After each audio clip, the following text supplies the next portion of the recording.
personally enunciated by the Lord himself in Bhagavad-Gita 15:15. Vedes cha sarver aham eva vedya. Through the study of Vedanta, one may become fully aware of his relationship with the Supreme Lord and act accordingly. In this way, one may ultimately attain the platform of loving service to the Lord. It is in the living entity's best interest to understand the Supreme Lord. Unfortunately, the living entities have forgotten that this is in their best interest, and therefore Srimad Bhagavatam says, Nate vidu swartha gatim he Vishnu. Everyone wants to achieve life's ultimate goal, but due to being absorbed in the material energy, we waste our time with sense gratification. Through the study of Vedic literatures, of which the essence is the Bhagavad-Gita, one comes to Krishna consciousness.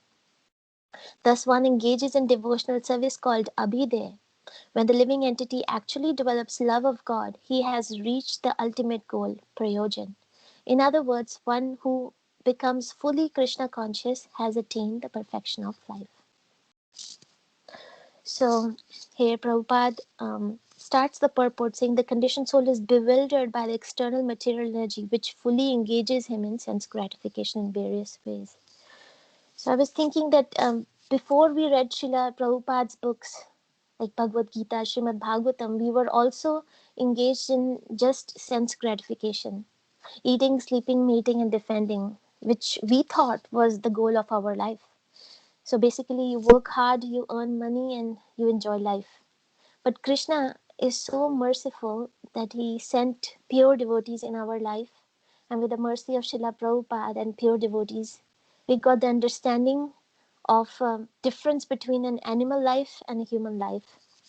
So like there is this verse in Mahabharata, Ahar nidra bhaya methunam cha samanyam etad pashubhir naranam dharmo hi tesham adhiko vishesho dharmena hina pashubhi samana.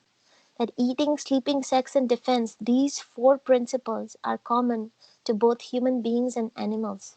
The distinction between human life and animal life is that a man can search after God, but an animal cannot. That's the difference. Therefore, a man without that urge for searching after God is no better than an animal.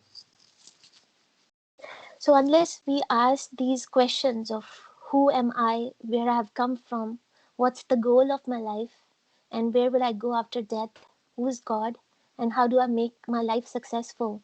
Unless we ask these questions, we too are similar to animals, and these questions are called Athato Brahma Jigyasa.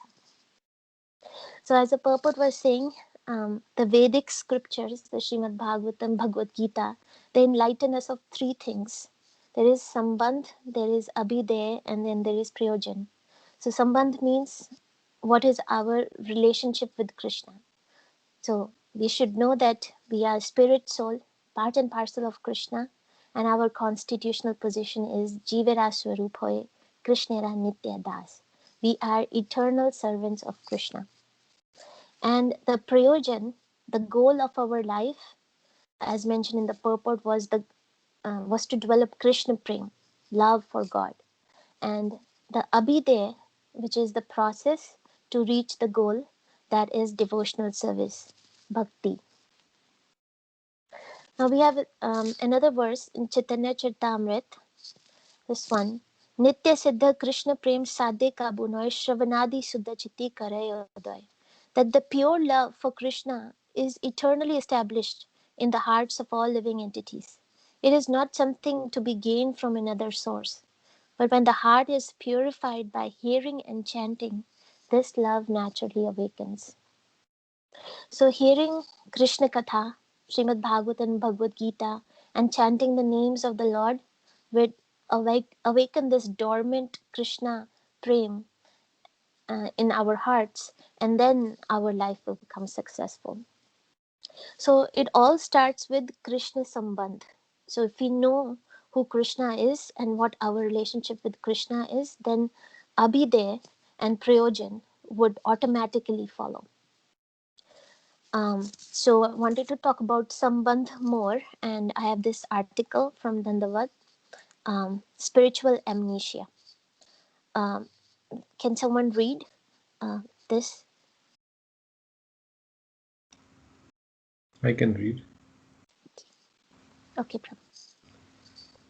Spiritual amnesia.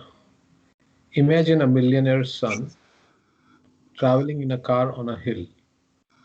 Suddenly his car skids and falls hundreds of feet down. Somehow he jumps out of the car before it explodes.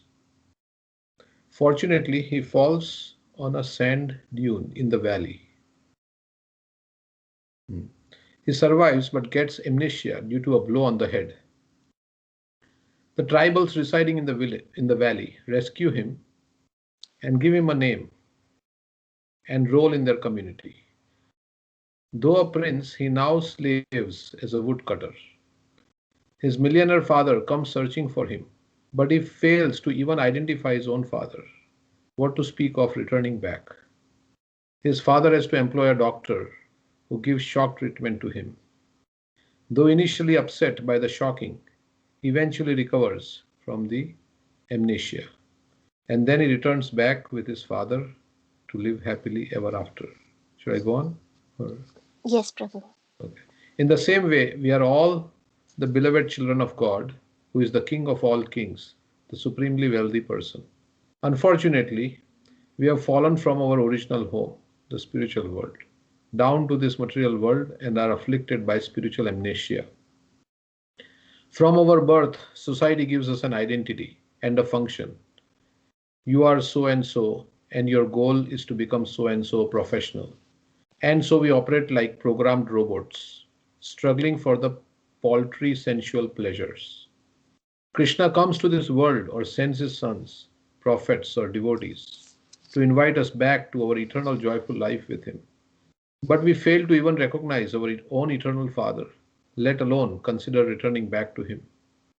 Krishna, being our unconditionally benevolent Father, loves us too much to take offense at our neglecting or rejecting him.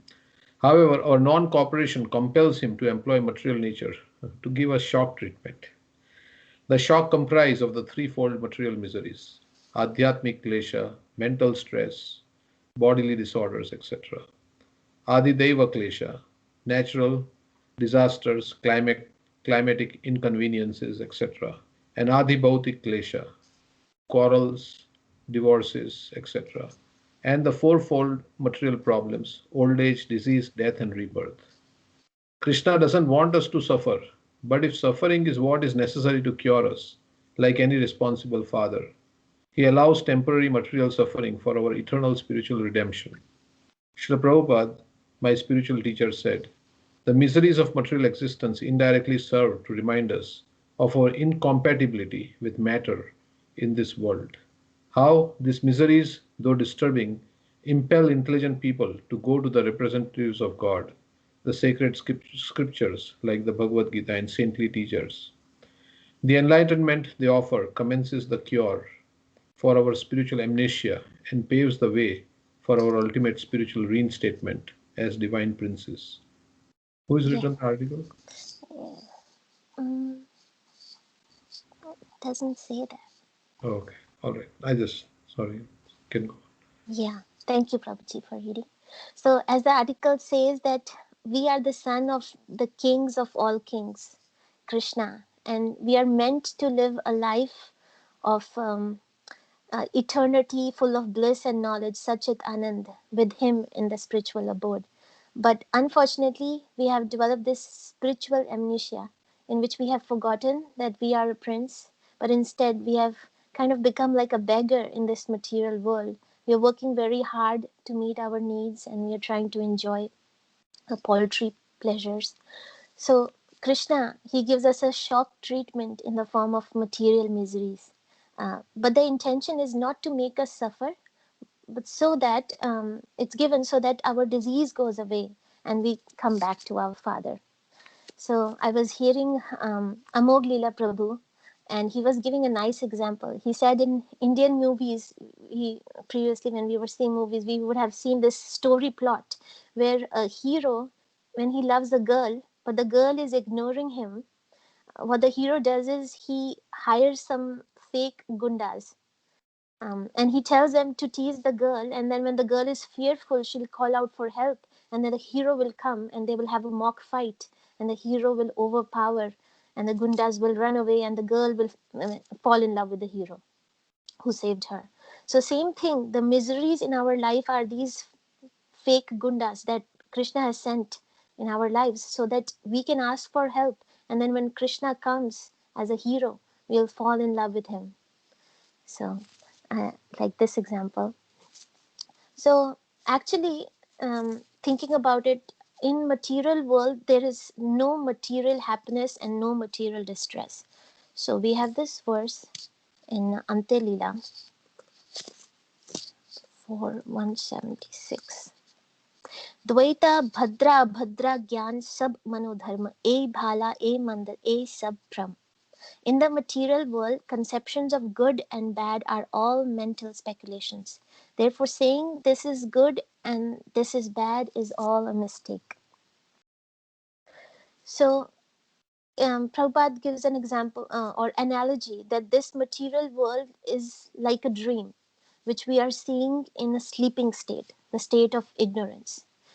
And Prabhupada writes, suppose in a dream I was put on the throne and I was working like a king, and after the dream is over, I'm not sorry that, oh, I've lost my kingdom, I'm no longer the king.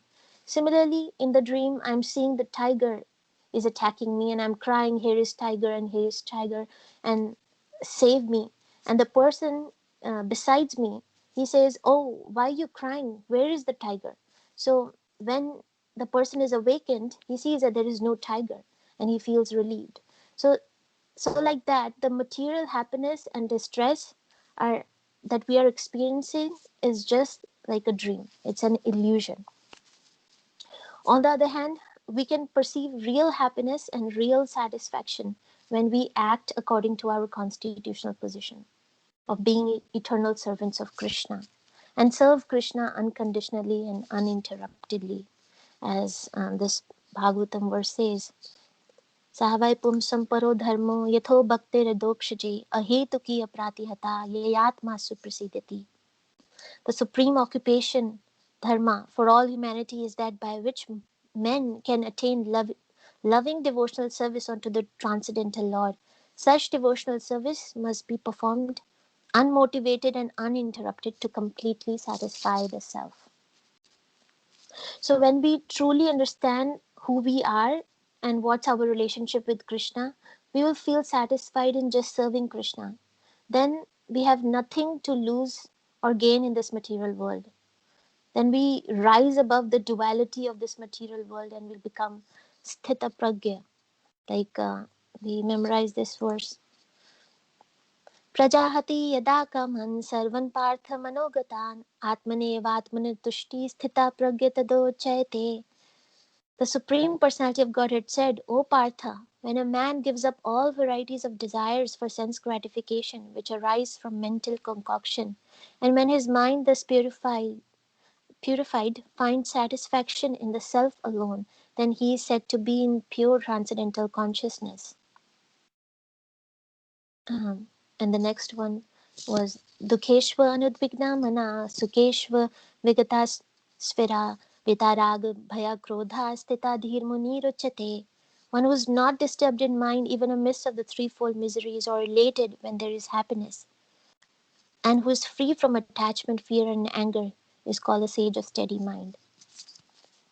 So, so we have to rise above the dualities of the material world.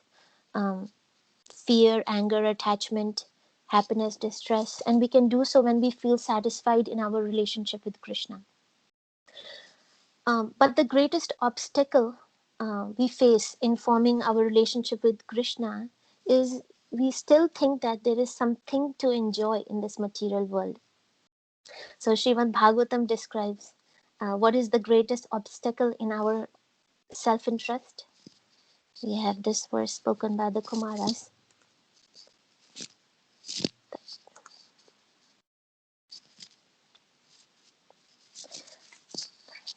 I don't know why is it so slow.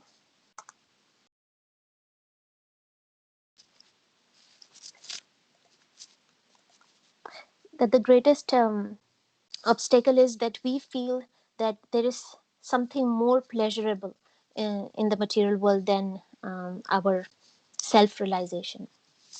So we have to be convinced that this material world is not meant for our enjoyment.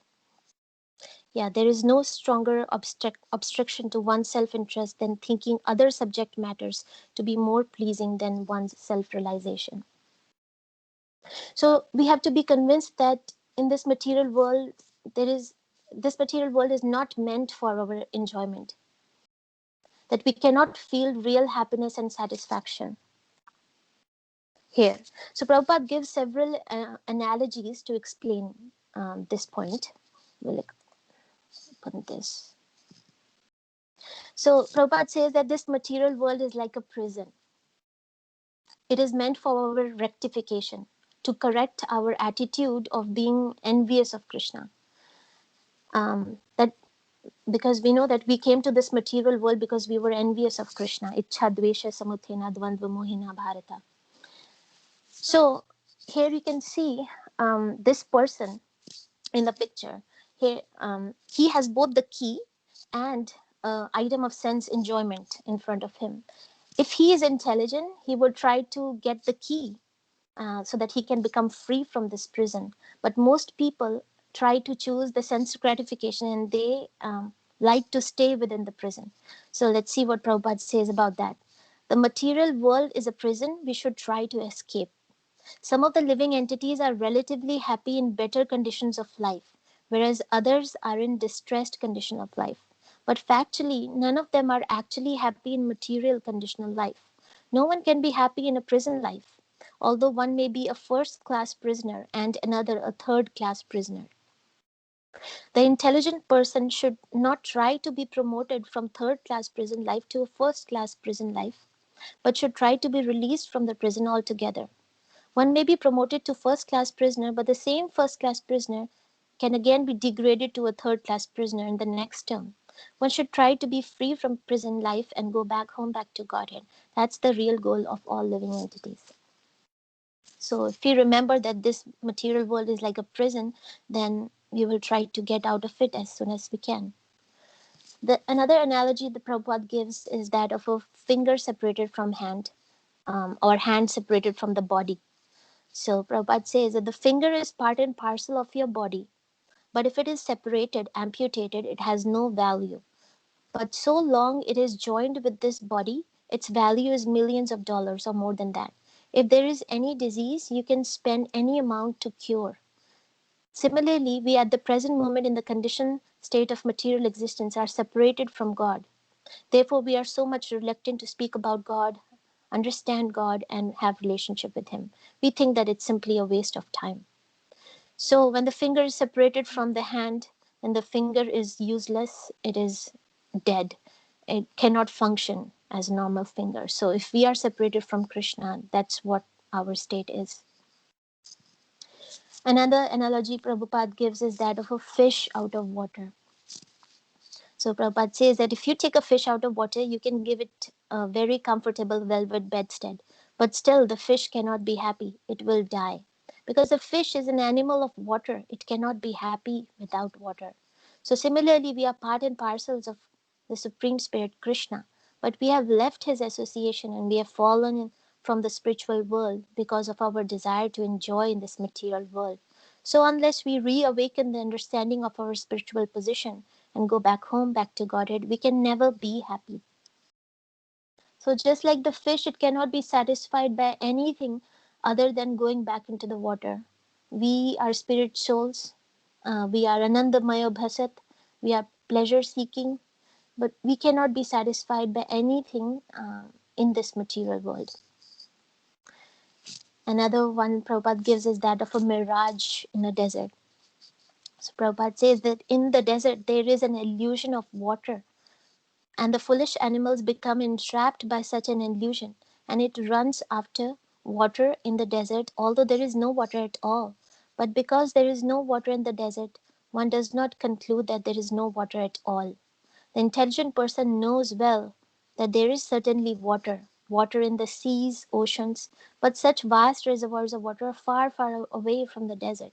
So one should therefore search the water in the vicinity of seas and oceans and not in the desert. In the same way, there is no real joy in material world, it's only a mirage. It appears that joy is here or there, but when we run after it, it runs away from us like the mirage does. The real joy is in the spiritual world. Like Prahlad Maharaj also says, Kutra Shisha Shruti Shukha Mrigdashni Rupa Kvedam Kalevram Ashish Rujam Viroha Nirvidyate Natu Jano Yad Apati Vidvan Kamanalam Madhulavesh Shanyandrapahe. That every living entity is desiring some future happiness, which is exactly like a mirage, and they run after it, but they never reach to that because the mirage runs away from them as they come close. So, real joy is in the spiritual world. Um, Prabhupada also says that, so actually, the real joy that we get is from real love. Everybody is looking for love. And Prabhupada says that in the material world, there is no love, there is only lust. So, in Chaitanya Charitamrita, we understand the difference between love and lust. आत्म इंद्रिय प्रीति वांछा तारे बलि काम कृष्ण इंद्रिय प्रीति इच्छा धरे प्रेम नाम. The desire to gratify one's own senses is calm, but the desire to please the senses of Lord Krishna is prem. So I was reading some lectures by Prabhupada about this lust and love. So here Prabhupada says, in the material world there is no love, because everyone is directed by lust. The so-called love, a young boy is trying to love a young girl, or young girl is trying to love a young boy, but the background is lust. There is no love. It is simply a show of love. Therefore, after satisfying lust, there is divorce, there is separation. So in the material world, there is no possibility of love. It is all lust. Love is only possible when you love God. There is no lust. There is no question of sense gratification. Simply for love. Krishna is my lover, Krishna is my master, Krishna is my friend. And here another one. Um, we are serving somebody and we are not happy. So our constitutional position is to serve. If we don't serve Krishna, then we will serve other living beings or we'll serve our own senses. So we have got very good example in our country. So Prabhupada is giving an example. In many other countries, just like our Mahatma Gandhi, he served his country very well. But the result was that his countrymen killed him. This is the result of our service. Nobody will appreciate. We are serving our family. The wife is not satisfied, she divorces the husband. The son is not satisfied, he goes out of home. So just analyze that we are serving to our best capacity, but nobody is satisfied. This is our position. Kamadinam katida na katida palita durni desha. Actually, we are serving our senses. I love my wife because she satisfies my senses. I love my husband because he satisfies my senses. Actually, we are servant of our senses. As soon as the sense gratification is disturbed, then no, I'm not going to serve you, or I'm not satisfied with your service. You go away, I go away. That is our position. So that's what is there in the material world. There is lust, which means how can you satisfy me and what can you do for me? I scratch your back and you scratch my back. That's what the basis of all material relationships. And except for we see the devotee families where Krishna is in the center and all the relationships revolve around serving Krishna, and we see each other as sons and daughters of Krishna. So then that's love. So we all are looking for real love. And like George Harrison says in Krishna book, in the beginning, everybody is looking for actually Krishna. Everybody is looking for Krishna. Some don't realize that they are, but they are. And Prabhupada writes in one purport that our only friend is Krishna. If we make friendship with Krishna, if one makes friendship with Krishna, one will never be cheated and he will get all help needed. So in whatever relationship or rasa that we form with Krishna, and we can have different rasas, He can be our child, he can be our husband, he can be our friend, our lover. Krishna, he would reciprocate, and his love and reciprocation is what would satisfy us. So we should be convinced that Krishna, he is a person. As we have a heart, so does Krishna.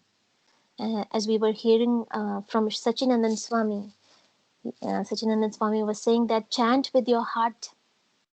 When you chant, you should remember that Lord was with you before birth. He went through the birth channel with you. He accompanied and protected you during your childhood. He will be there with you when you lie on your deathbed. He always travels with you. It's a very close relationship, and a devotee must offer the same intimacy back to Krishna by chanting with feelings from an activated spiritual heart. So Krishna, he's the only one that will be there with us, next to us wherever we go. And there is nothing that we can do to break our relationship with him. As we discussed previously, we might have forgotten Krishna and we might not be accepting our relationship with him, but Krishna never forgets us. He is ever waiting, ever willing, and ever working. There is a article by Chaitanya Charan Prabhu. Krishna is ever waiting, ever willing, and ever working. So I'll just read it, short paragraph.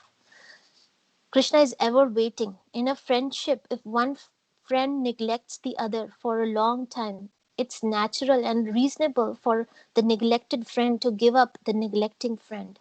But Krishna's love for us far exceeds the bounds of the natural and the reasonable. Although we have neglected him for so many lifetimes, he neglects our neglect and he waits patiently for us to renew our friendship with him. And Krishna is ever willing. If a person not only neglects but also offends a friend, that friend would be entirely justified to sever the friendship. But Krishna is such an unfailing and unflinching friend that despite our many misdeeds through which we have repeatedly offended him, he remains ever willing to resume our relationship with him. And Krishna is ever working. Krishna, being God, is perfect and complete. He has no work to do and has nothing to gain from his relationship with us. Yet, due to his selfless and tireless love for us, he voluntarily and constantly works to help us return to him and thereby become eternally happy.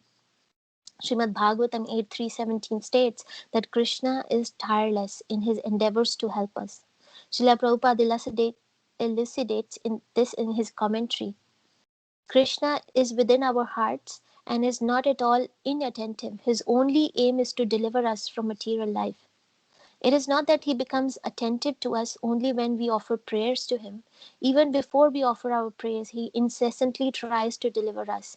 He is never lazy in regard to our deliverance. So when we understand how much Krishna loves us and to what lengths he is ready to go in his love for us, how can we not reciprocate? So Krishna, he's the best lover, the best friend, best husband, best child. And in whatever relationship we have with him, the mood that we have is that of service. We are serving Krishna, whether he's the lover, the friend, the husband, we are serving Krishna. And we become fully satisfied when Krishna reciprocates. So there is this article by Shubhang Swami. I want to read 4 paragraphs. Can someone read?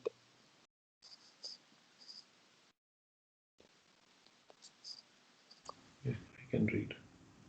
I can read, Prabhuji. Okay. One of the most renowned illustrations of how the Lord reciprocates with his devotees is in the life of our great spiritual predecessor, Srila Madhvendra Puri. Oh, 1 second, Prabhu, I cannot see. Yeah. Srila Madhvendra Puri was always chanting Krishna's name. He forgot eating, drinking, and even sleeping to serve the Lord. But Krishna can never forget such a devotee. A little boy would visit Madhvendra Puri at the bank of Govinda Konda as he chanted the name of the Lord. With his beautiful moon-like face, he would exclaim, "Hey Baba, I have brought some milk for you." You're not eating or drinking and chanting the whole day. The local village ladies noticed you, and therefore I came here with this milk. You are a sadhu, and in our locality, sadhus never go without something to eat.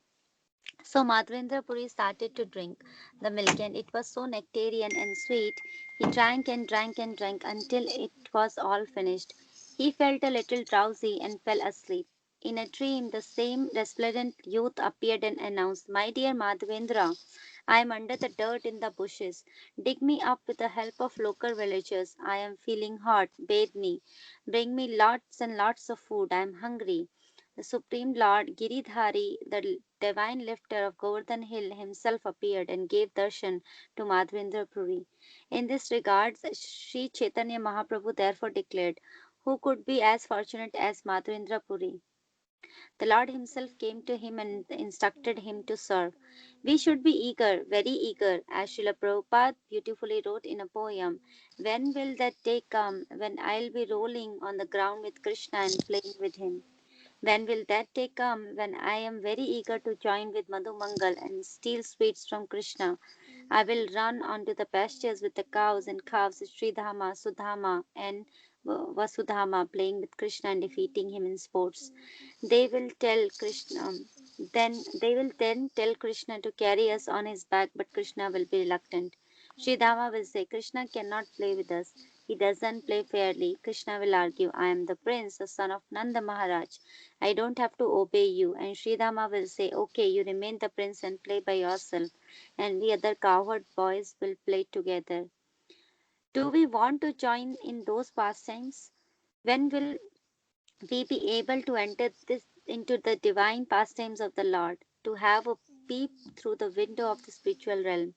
To do so, we have to pay the price. We should understand that as we have a heart, so does Krishna. He also thinks, feels, and wills. One who knows how to think, feel, and will spiritually, to such a devotee, Krishna will respond. The devotee is always looking for opportunities to serve Krishna, but the Lord Himself is looking for a chance to serve His dear devotee. It is like a transcendental competition. This is the sweetness of bhakti. Thank you, Mataji. So there is a transcendental competition between Krishna and his devotees. The devotees are looking for opportunities to serve Krishna, and we see Krishna is also looking for an opportunity to serve his devotees. Um, so Krishna sometimes becomes subordinate to his devotees. So we have this verse here, CCRT.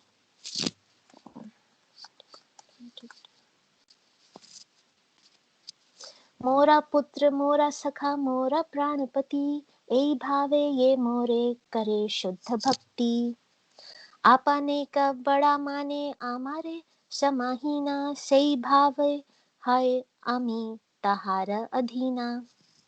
If one cherishes pure loving devotion to me, thinking of me as his son, his friend, or his beloved, regarding himself as great, and considering me his equal or inferior, I become subordinate to him.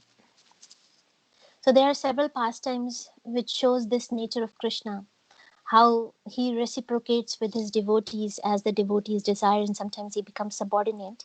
So I was thinking of some pastimes. Um, And so, in the article we read of this pastime of Madhavendra Puri and how Krishna he brings milk to Madhavendra Puri, and he forgot about eating and eating. So the next here we see baby Krishna. He is trying his best to carry the shoes of Nanda Maharaj on his head.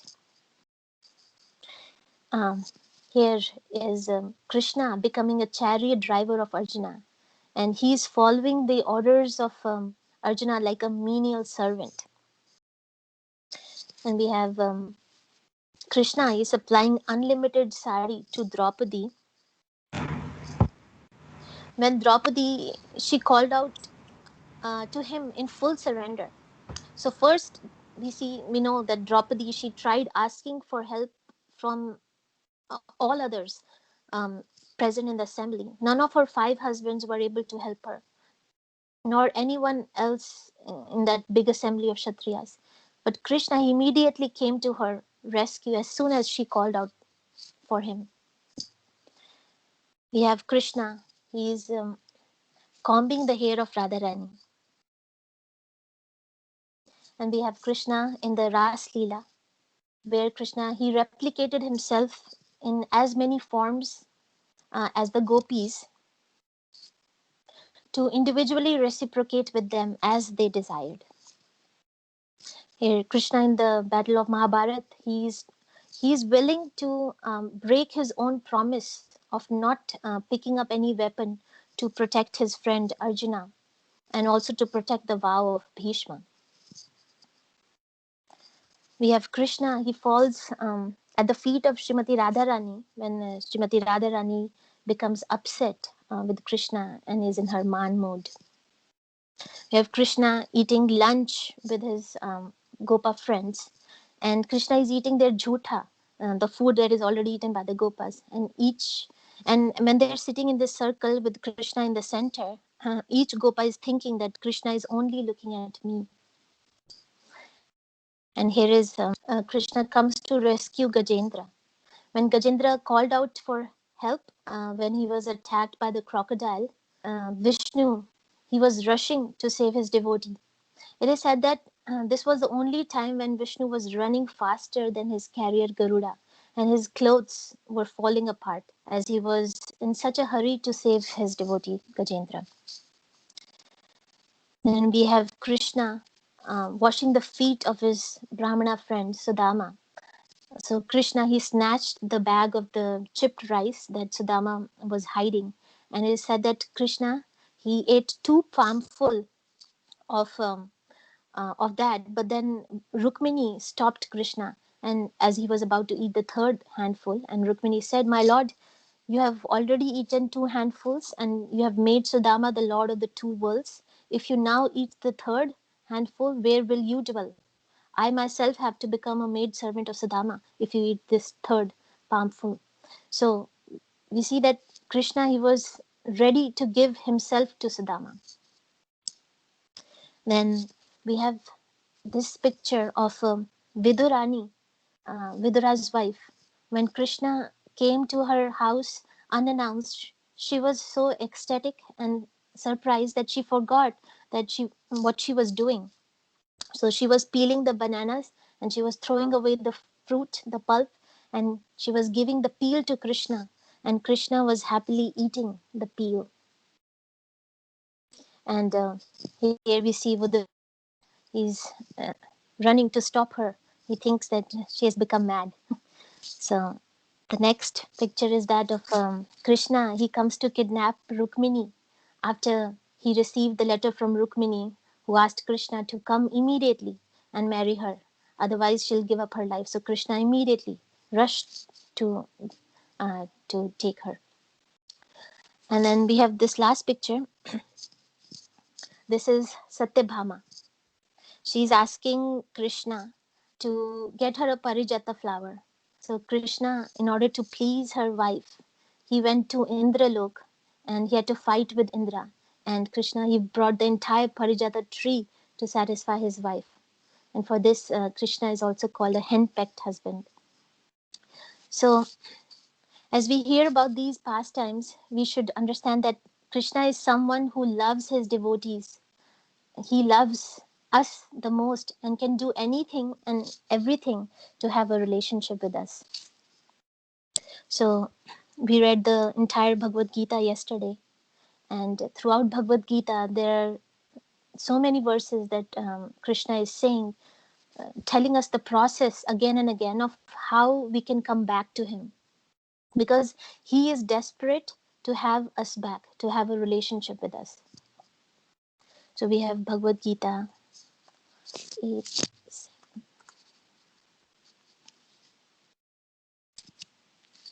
Oops, database is down. But anyways, I'll just say.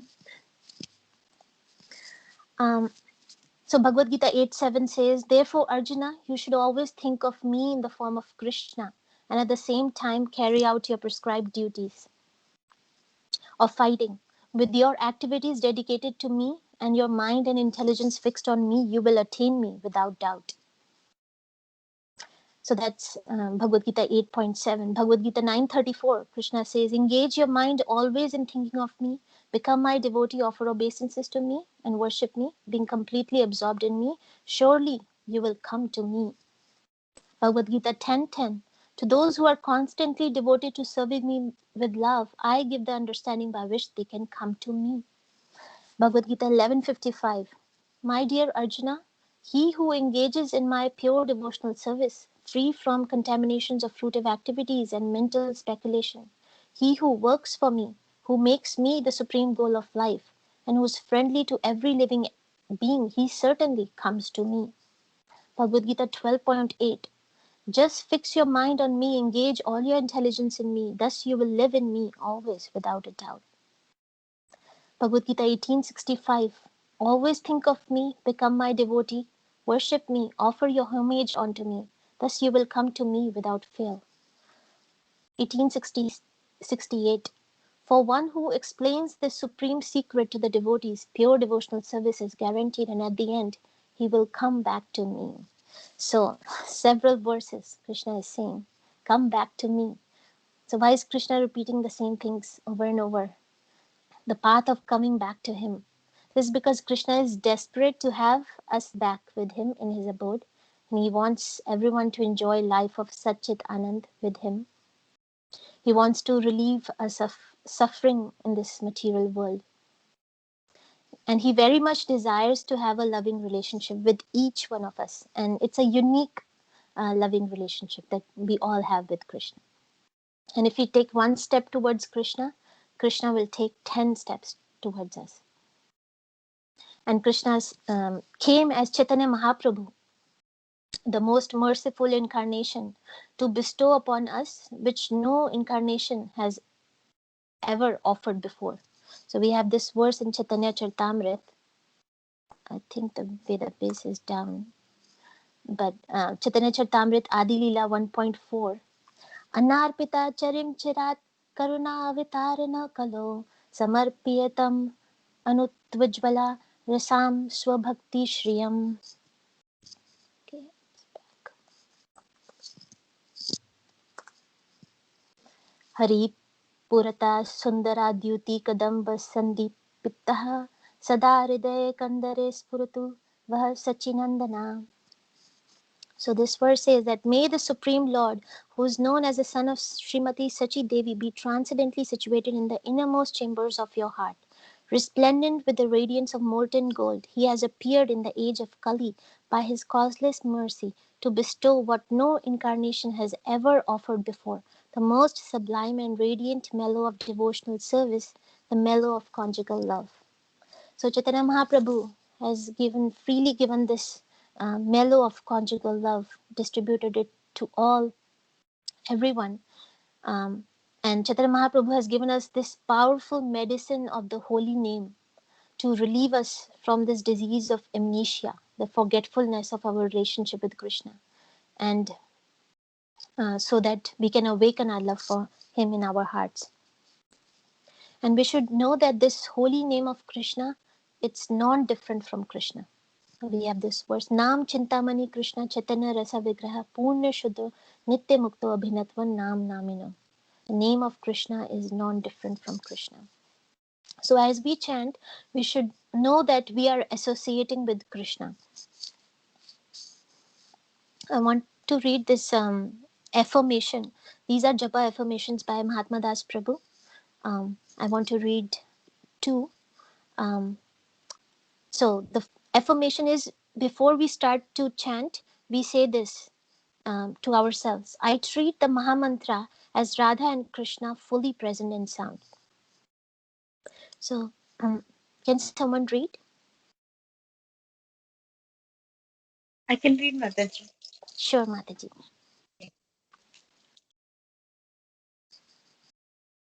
Srila Prabhupada. Srila Prabhupada said that intellectually we cannot understand that the holy name is non-different from Krishna. It is something that we must experience. Those of us from the West did not understand the concept of God being present in a deity, for example, but with faith in Prabhupada's words, we worshipped the deity as Krishna. Because we worshipped the deity with that kind of faith, we began to realize and experience that Krishna is indeed non different from the deity. We experienced his presence and we became attached to the deity. It is the same with the holy name. We may not be able to intellectually understand how Krishna is the same as his name, but we can experience it. This affirmation will get us off the intellectual platform and help us embrace the name as Krishna. We may not always have much of an experience of Krishna in his name, but when we place awareness on the reality that we are associating with Radha and Krishna while we chant, our experience of Krishna in his name deepens. When we worship the deity in this same consciousness, we begin to experience the presence, mercy, and various aspects of our relationship with the deity. In the same way, when we treat the holy name as Radha and Krishna deities in the front of sound, we increasingly experience and realize the presence of Radha and Krishna in their names. Prabhupada said the name is non different from Krishna, that Krishna is fully present in his name. Therefore, we affirm that we will treat the holy name as Krishna, fully present in sound. We bow down to the holy name within our heart and we chant the holy name with the understanding that that this is Krishna. Srila Prabhupada once said, when we chant the holy name, it's the same as taking darshan of the deities. When the curtains open, we bow down. Similarly, we should bow down to the holy name as we chant, thinking that Krishna is manifesting his presence before us. Yes, thank you, Mataji. So we should bow down to the holy name as we bow down to the deities when the darshan opens.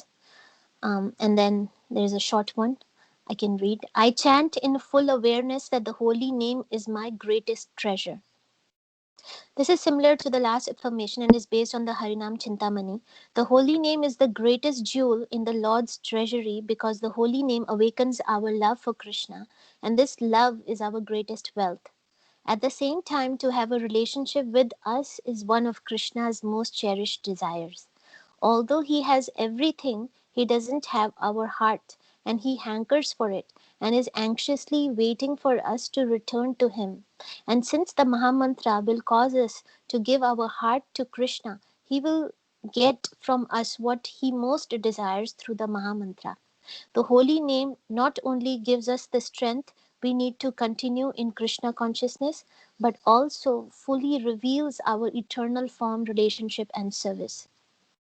Plus, without the holy names, there would be no possibility of achieving Krishna consciousness in the mode of residents of Vrindavan. The Mahamantra is thus Krishna offering us a relationship with him.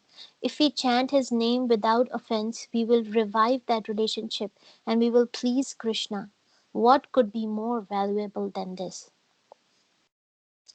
So, chanting reveals our eternal form and relationship with Krishna that we have in the spiritual world. And pleasing Krishna, what can be more valuable than this? And us chanting Hare Krishna pleases Krishna the most. And we should know that the holy name is the greatest treasure. We should be chanting with gratitude, thanking Krishna that he has given us the greatest jewel from his treasury, the holy name. And there is a verse in Padyavali, it says that Vichayani Vicharyani Vichintayani Puna Puna Kripanasya Dhananiva Tvannamani Bhavantuna. As a miser counts, collects, and remembers his money, in the same way, let us count, collect, and remember your holy names. So we should, because it's the greatest wealth, greatest treasure, we should try to amass this wealth as much as we can. We have heard before that this chanting of Hare Krishna mantra, it is the means and it is also the goal. Meaning the chanting is the way to achieve the goal and chanting is the goal itself. In other words, the goal of chanting is more chanting. So, yeah. So we should amass as much as wealth as we can, and the goal of our chanting is more chanting. Also, we read previously, Mahatma Das Prabhu was saying that We should, when we chant, we should remember that all our problems that we are experiencing in this material world, they have started from one problem of turning away from Krishna, turning our back on Krishna. Krishna bhuli se jivan adi bahirmukha taiva mayataridya samsara dukha. So while chanting, we should be lamenting and we should be feeling guilty of being envious of Krishna, that breaking our relationship with Krishna. And we can envision ourselves as a child who ran away from his home to enjoy independently of his father, but after suffering through many millions of lifetimes, now he's coming back to his father and he's seeking forgiveness. So with this mood of repentance, we should be chanting to re-establish our relationship with Krishna. So we will read more about the glories of the holy name, and I want to start Srimad Bhagavatam Canto 6, um, because um, that's something that um, is the the canto that tells most about the glories of the holy name, and it is in the heart of Srimad Bhagavatam. Let's see if it opens. You can use the Veda base if you don't know. Yes.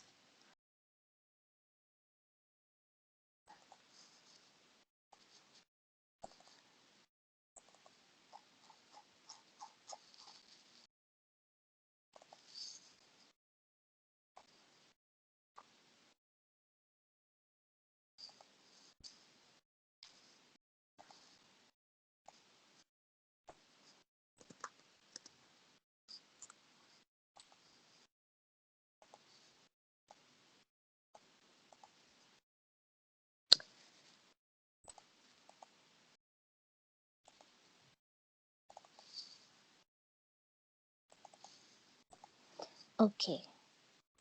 So I want to read this summary first. Let's see, few paragraphs. Okay.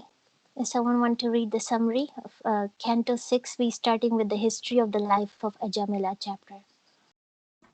I can read, Mataji. Sure, Mother.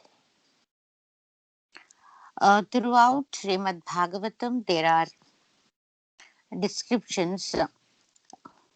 One minute, Mataji. Throughout Bhagavatam, there are descriptions of 10 subject matters, including Mataji, can you make the font big? Can you? Yeah. Yes.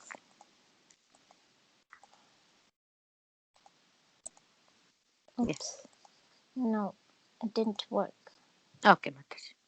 In including creations, subsequent creations, and the uh, planetary system. Sukadeva Goswami, the speaker of Srimad Bhagavatam, uh, has already described creations. No, Mataji, I can't read. Sorry, it's Okay. creation. Let me try one more time. Let's Yeah, see. I don't know why it's not increasing the size over here. I think if you have the mouse in the control and then if you just scroll that on the mouse, if you have mouse, if you're using a mouse, then that should increase the font.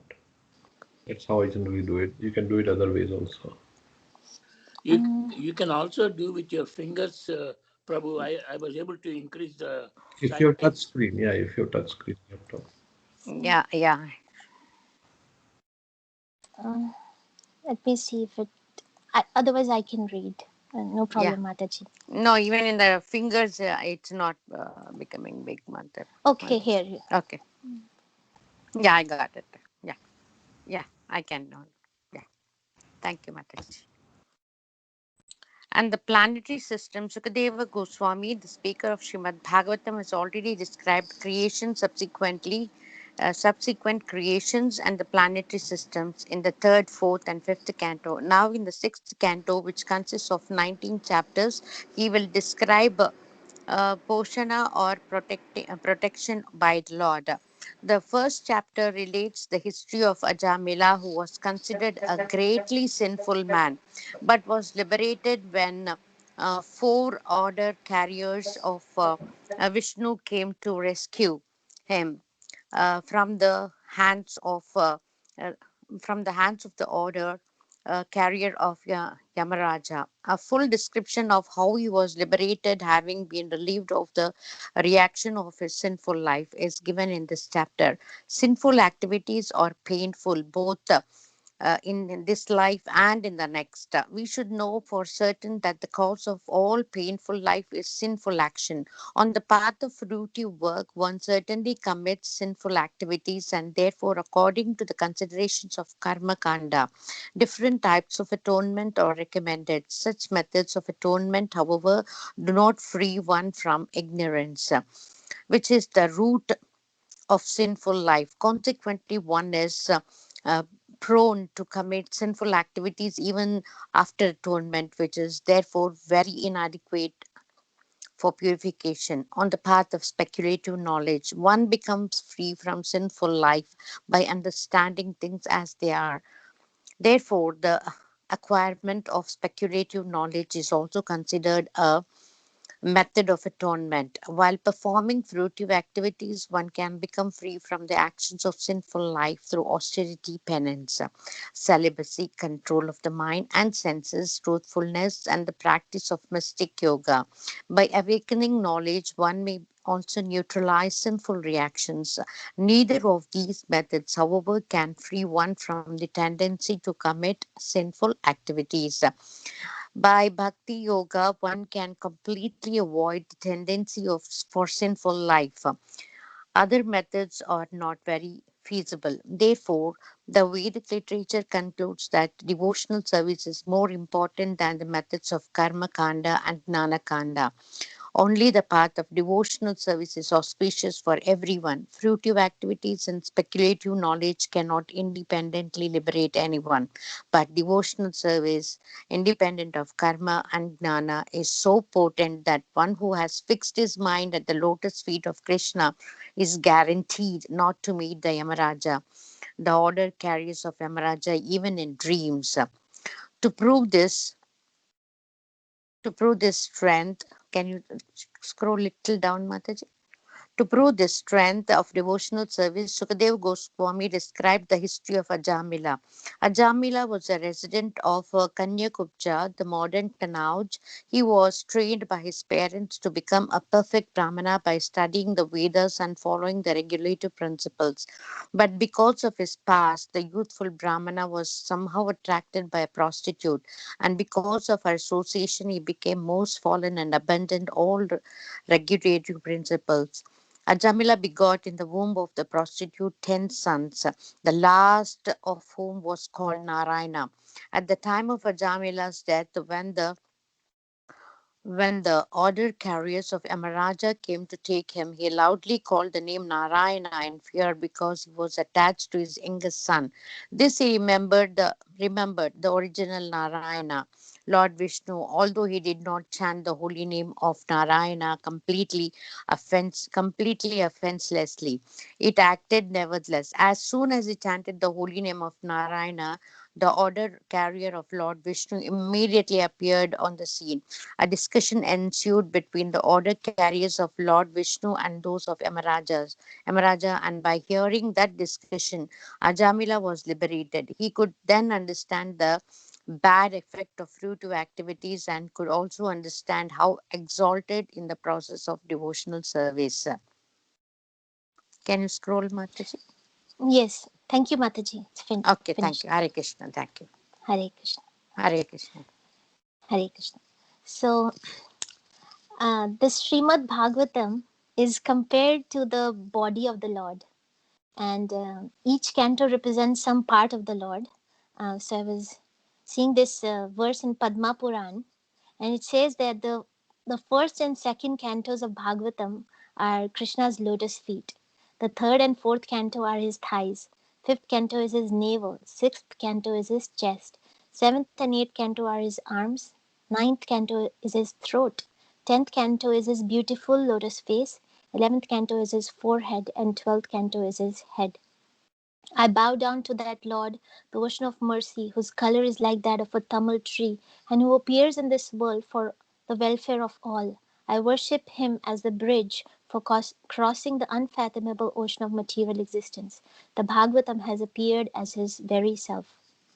So this sixth canto, which we will read, is right in the middle of Srimad Bhagavatam. Just like a precious gift is secured with a covering wrapping from all sides, this canto is the most precious jewel that is embedded in this Srimad Bhagavatam. Also, we heard that Canto 6 here, it says that Canto 6 is the chest of the Lord. The chest is where the heart resides. So, Canto 6 shows us the heart of the Lord. As we were reading, the Canto 6 talks about Poshana, the protection by the Lord.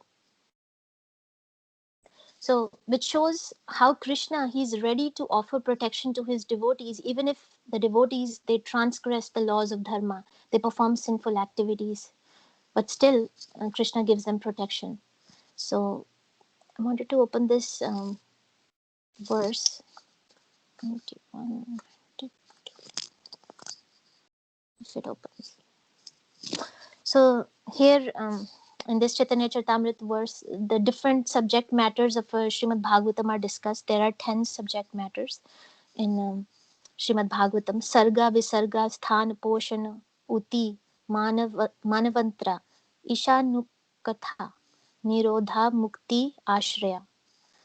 The definitions of each are given. And so Canto 6 talks about Poshana, special care and protection for devotees by the Lord. As a king maintains his kingdom and subjects, but nevertheless gives special attention to the members of his family, so the personality of Godhead gives special care to his devotees who are souls completely surrendered to him. So we read briefly the history of Ajamila. So just to add more summary to that, um, in this life of Ajamila, when in the young age, Ajamila, he was a gentle, learned son of a Brahmana. So he was a nice Brahmana and he had good qualities of a Brahmana. But because of association with a prostitute, he fell down from his position. He started to perform all sinful activities, stealing, gambling, cheating, just to satisfy his sense gratificatory desires. He didn't take care of his old parents, he neglected them. He left his chaste wife and he married the prostitute and he had many children with her. But we see the mercy of Krishna because Ajamila, in his youth, he had performed some devotional service. He was faithful to his guru, to his parents. The Lord within his heart inspired him to name his youngest son Narayan. In Bhagavad-Gita 240 verse, Prabhupada writes about Ajamila in the purport. So this is the verse, Neha brikamanusyo asti pratyavayu na vidyate swalpamape asya dharmasya trayate mahato bhayat. In this endeavor, there is no loss or diminution, and little advancement on this path can protect one from the most dangerous type of fear. So Prabhupada writes, 1% 1% done in Krishna consciousness bears permanent results, so that the next beginning is from the point of 2%. Whereas in material activity, without 100% success, there is no profit. Ajamila performed his duty in some percentage of Krishna consciousness, but the result he enjoyed at the end was 100% by the grace of the Lord. So when Ajamila, he was an old man, he was very attached to his little child, which was named Narayan. And he would call out to his son, Narayan, do this. Narayan, what are you doing? Narayan, come here. Also, at the time of death, he chanted the name of his son Narayan in utter helplessness, inoffensively. And that's how he was saved from going to hellish planets. It said that 3 horrible looking Yamadutas had come to take his soul, but 4 Vishnudutas also came. And there was a discussion between Yamadutas and Vishnudutas as to who would take Ajamila's soul. And hearing this discussion, Ajamila, he came to his senses. Then the Vishnudutas and the Yamadutas, they went away. But then Ajamila, he began to think that what have I done? What have I done in my life? And he was filled with regret for all the sinful activities that he had performed. And also he was filled with gratitude looking at the mercy of the Lord.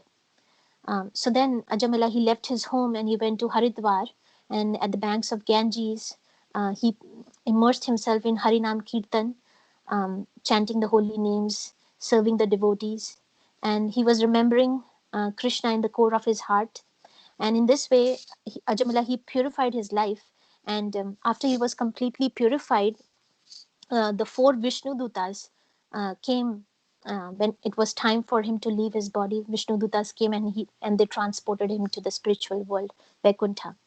So we see in this pastime how Ajamila, he got a second chance.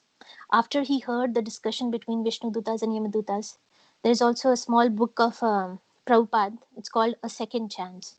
So as we read this pastime from Srimad Bhagavatam, we should think that we were this Ajamila in our previous lives, that we committed so many sinful activities.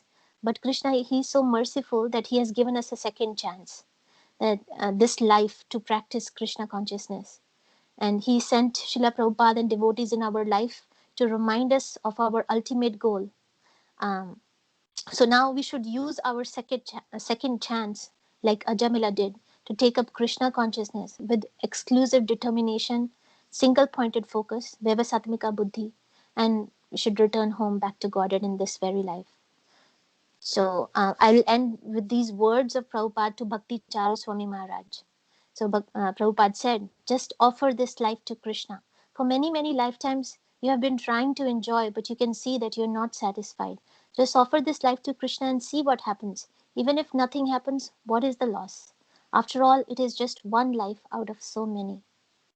So I will stop here and we'll read the Canto 6 every Saturday. Thank you, Prabhuji. Thank you for the nice, wonderful talk. Okay. So anybody like to say anything?